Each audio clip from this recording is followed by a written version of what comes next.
La gestion du budget familial implique et l'homme et la femme. Après, ça dépend que ce soit un foyer monoparental.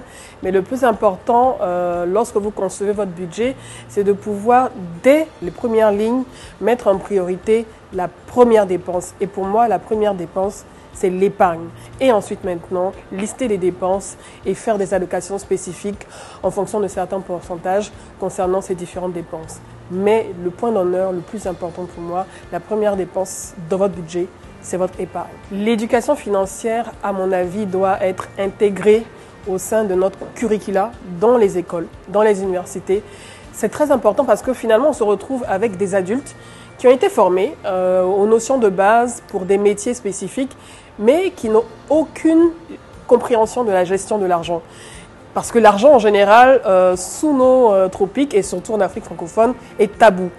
Et il est important de pouvoir, à mon avis, intégrer les notions d'éducation financière dès le primaire. Ce serait très important. Apprendre aux enfants, aux petits-enfants, à gérer leur propre argent de poche, apprendre à leur faire comprendre l'intérêt de la gestion des finances et sortir de tous ces préjugés autour de l'argent, de tous ces tabous autour de l'argent.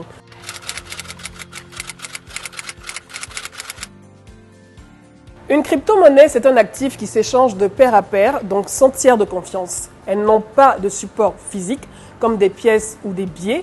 Elles ne sont pas régulées par un organe central et ne sont pas indexées sur le dollar ou l'or, par exemple. Ces nouvelles monnaies électroniques utilisent la technologie blockchain, qu'on appelle souvent grand livre de compte, pour transférer la propriété des cryptos entre leurs différents propriétaires. Ces crypto-monnaies ne sont donc que des suites de chiffres et de nombres dont la propriété est transférée d'une personne à une autre. Les crypto-monnaies ont été popularisées grâce au Bitcoin et à son créateur, le mystérieux Satoshi Nakamoto. On leur donne également les noms de monnaie virtuelle ou crypto-actifs ou encore de monnaie numérique. La deuxième crypto la plus connue au monde est Ethereum, avec son symbole ETH pour les connaisseurs. Et chaque crypto-monnaie possède son symbole qu'on appelle ticker en anglais. Et par exemple, pour le Bitcoin, c'est le BTC. Il en existe aujourd'hui plusieurs dizaines de milliers et la grande majorité vont certainement disparaître d'un jour à l'autre. En 2017 et en 2018, les crypto-monnaies ont connu un essor incroyable avec une forte popularité pour les levées de fonds ou ICO.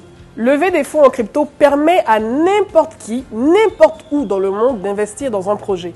Actuellement, la tendance des levées de fonds en crypto-monnaie a clairement diminué. Cependant, la capitalisation boursière de ces dernières, et notamment du Bitcoin, ne cesse d'augmenter. Plus de 460 milliards de dollars pour Bitcoin le 26 décembre 2020 et début 2021 ont dépassé même la barre du trilliard de dollars de capitalisation de tous les bitcoins en circulation. Les institutions financières s'y intéressent de plus en plus avec notamment de nombreux investissements de la part de fonds spécialisés et d'entreprises.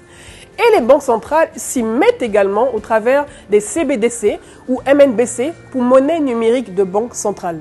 Parmi les outils disponibles pour pouvoir se procurer ou acheter ou vendre des cryptos, il y a notamment la plateforme EasyChange.com que j'utilise depuis 2020 et qui fonctionne très bien, qui vous permet d'acheter et de vendre n'importe quel type de crypto par différents moyens de paiement, que ce soit des paiements par mobile money ou par carte Visa, par exemple. Il y a aussi Ejara, qui est un wallet décentralisé qui vous permet également de vous procurer des cryptos, donc d'acheter ou de vendre.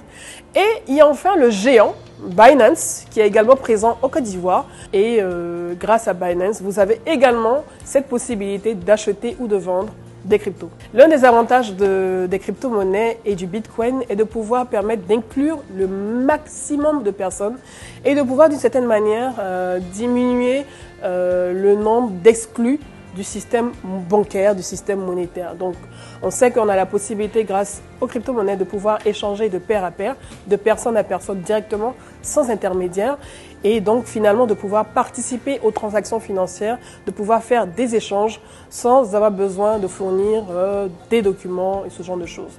Et l'un des seconds avantages des crypto-monnaies, c'est la diminution des frais lors de ces échanges, d'un achat d'actifs ou de la vente d'un actif. Mais le plus important à retenir, et je tiens à le préciser, investir dans les cryptos, c'est très risqué parce que ce sont des actifs très volatiles et il est important de pouvoir se documenter, de pouvoir se former de pouvoir être conscient des risques. Et en général, en termes d'investissement, lorsqu'on parle d'investissement, on dit souvent n'investissez que ce que vous êtes prêt à perdre. Alors je vous invite à prendre toutes et tous part au salon de l'épargne, de l'investissement et du patrimoine les 10 et 11 novembre au Sofitel Hôtel Ivoire. Ne ratez pas cette grande messe de la réflexion, des discussions, des formations autour de l'épargne, autour de l'investissement, autour du patrimoine. Intéressez-vous à votre éducation financière et ce salon, c'est le lieu où vous allez apprendre au maximum. N'hésitez pas, soyez présents, inscrivez-vous.